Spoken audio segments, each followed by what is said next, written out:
Shalom, selamat sore saudaraku yang kekasih yang diberkati Tuhan.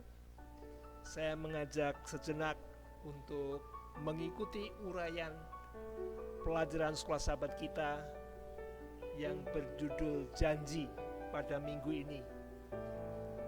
Pelajaran ini mengenai akhir daripada kisah kehidupan Abraham. Mari kita tunduk kepala sejenak. Ya Tuhan, Bapa kami dalam sorga, segala puji dan hormat, syukur kami naikkan kepadamu Tuhan, untuk segala penyertaan dan berkat-Mu dalam kehidupan kami. Saat ini Tuhan, kami ingin mendapat berkat rohani melalui pendalaman daripada pelajaran kami sepanjang minggu ini. Kiranya Roh Kudus-Mu boleh menolong hati pikiran kami, sehingga pelajaran ini boleh mendatangkan pengertian dan berkat rohani dalam kehidupan kami. Mohon ampun dosa kami Tuhan, dalam nama Tuhan Yesus kami berdoa. Amin. Saudaraku, Abraham disebut bapak orang percaya. Percaya tentang apa? Tentang janji. Janji Tuhan kepada Abraham. Apa isi janji itu? Di dalam Kejadian 12 ayat 2 dikatakan, Aku akan membuat engkau menjadi bangsa yang besar dan memberkati engkau serta membuat namamu masyhur, dan engkau akan menjadi berkat. Janji menjadi suatu bangsa yang besar. Abraham pada waktu diberikan janji berusia 75 tahun, sudah lansia, dan istrinya Sarah mandul usia 65 tahun. Tetapi Abraham percaya. 25 tahun kemudian baru Abraham mendapat keturunan dari Sarah, yaitu Ishak. Terpenuhi janji Tuhan dengan harapan bahwa melalui Ishak akan menjadi bangsa yang besar. Tetapi di dalam perjalanan menanti janji itu, Abraham dan Sarah salah langkah. Menurut pemikiran Sarah, mereka tidak akan mendapat keturunan, dan usaha mereka yaitu menyuruh hambanya yang bernama Hagar untuk menjadi gundik daripada Abraham. Abraham tidak bertanya kepada Tuhan, dan melalui Hagar ini lahirlah anak Abraham yang bernama Ismail. Tetapi untuk keturunan yang dijanjikan, yang disebut anak perjanjian, Ishak ini, dari keturunannya Ishak akan lahir satu bangsa yang besar, umat pilihan Allah, bangsa Israel. Dan melalui keturunan bangsa Israel akan lahir Yesus sebagai juru selamat. Nah, di dalam perjalanannya Abraham, iman Abraham perlu diuji. Suatu kali Abraham diminta Tuhan untuk pergi ke Bukit Moria untuk mempersembahkan Ishak, anak satu-satunya, menjadi korban bakaran. Apakah Abraham menurut? Kita memahami bagaimana pergumulan daripada Abraham. Sudah diberikan anak satu-satunya, dan dari anak ini Tuhan berjanji akan menjadikan keturunannya bangsa yang besar. Bagaimana kalau anak ini harus dikorbankan? Bukankah itu bertentangan dengan janji Tuhan? Tetapi iman Abraham, dia menurut. Lalu bersama Ishak berjalan 3 hari lamanya menuju Bukit Moria. Kita sangat pilu mendengar pertanyaan Ishak. Di sini sudah ada kayu, sudah ada api. Tetapi di mana korban yang akan dipersembahkan? Ayahnya menjawab, Tuhan yang akan menyediakan. Dan kemudian Ishak yang sudah berusia sekitar 20 tahun tidak melawan. Dia menurut pada waktu tangannya diikat. Dan kemudian Abraham mengambil pisau untuk menyembelih anaknya. Pada saat itu malaikat Tuhan berkata, sudah cukup.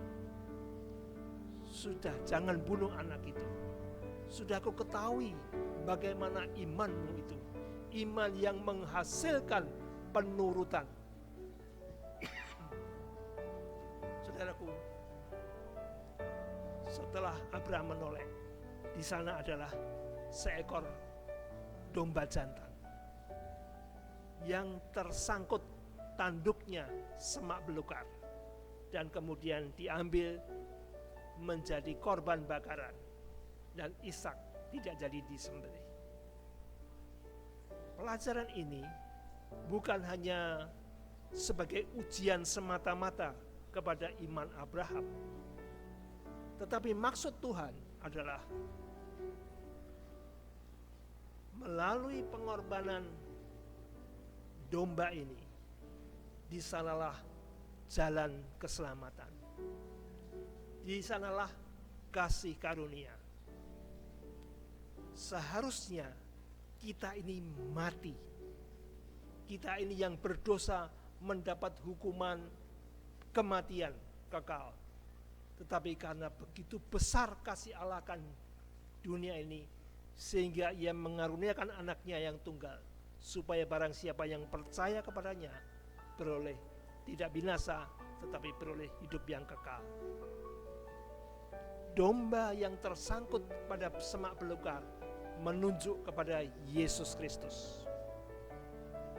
Hanya melalui korban Yesus Kristus kita dapat diselamatkan. Jadi Bukit Moria paralel atau sejajar dengan Bukit Golgota, di mana Yesus yang disalibkan menggantikan kita.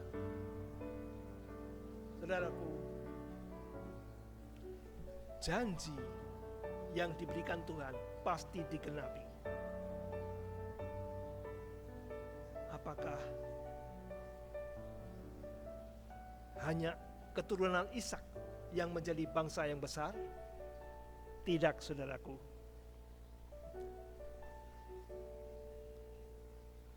Bagaimana dengan Ismail, anak diperanakan dari daging, yaitu yang dikehendaki oleh Sarah, yang bukan atas perintah kehendak Tuhan? Apakah Ismail ditolak, diusir, sementara diusir oleh tuannya Sarah dan Abraham? Hagar dan Ismail yang sudah kepanasan di padang dan hampir mati, di sana malaikat Tuhan datang dan menjanjikan kepada Ismail bahwa daripadanya akan menjadi bangsa yang besar juga. Pelajaran ini mengatakan kepada kita, sekalipun Abraham dan Sarah telah melakukan yang tidak sesuai dengan kehendak Tuhan, Tuhan tidak menolak atau meninggalkan Hagar dan Ismail, bahkan memberkati juga kepada Ismail dan keturunannya.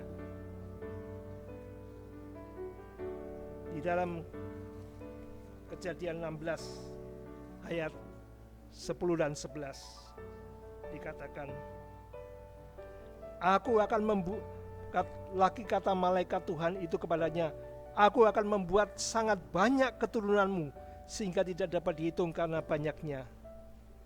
Selanjutnya kata malaikat Tuhan kepadanya, engkau mengandung dan akan melahirkan seorang anak laki-laki dan akan menamainya Ismail, sebab Tuhan telah mendengar tentang penindasan atasmu. Tuhan ikut campur. Dan kemudian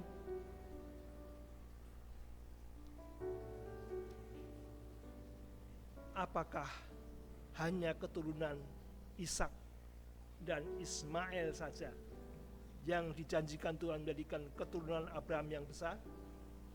Di dalam Kejadian 25, Abraham menikah lagi. Setelah Sarah meninggal, Abraham menikah dengan Ketura. Dan dari Ketura ini lahir anak-anak Abraham. Ada yang bernama Midian, Simram, Yoksan, Seba, dan Eva, dan sebagainya.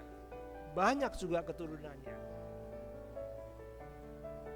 Janji Tuhan kepada Abraham menjadi bangsa yang besar bukan hanya dari Ishak, tetapi dari Ismail, dari anak-anak Ketura. Kita bisa baca di dalam Yesaya 60